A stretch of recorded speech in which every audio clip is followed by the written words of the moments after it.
हाम्रो चाहिँ यो आज बुढा नीलकण्ठमा ओकर तन्दुरी तथा खानाको यो रेस्टुरेन्ट छ। आज हाम्रो विशेष गरी बङ्गलादेशबाट लिएर आएको गेस्टलाई यहाँ खाना खुवाउन रोकेका छौँ।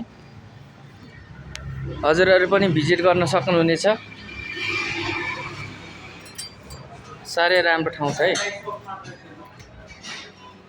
ल जति पनि हाम्रो गेस्टहरू छ यहाँनेरि भिजिट गरौँ। बसेर खाना खाने साह्रै राम्रो ठाउँ छ। बारहरू सबै ठिक छ। के भन्छ भाइले यार? ल माथिको पनि एकचोटि अवलोकन गरिहालौँ।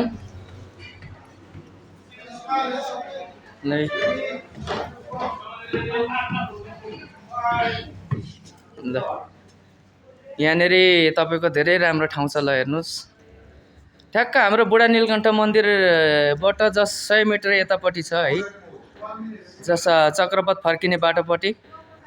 हाम्रा गेस्टहरूले चाहिँ खाना खाएर त्यहाँ अहिले फोटो सेसनमा हुनुहुन्छ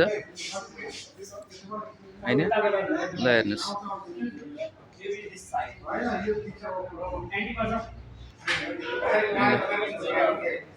हाम्रो उहाँ चाहिँ रेस्टुरेन्टको ओनर हुनुहुन्छ।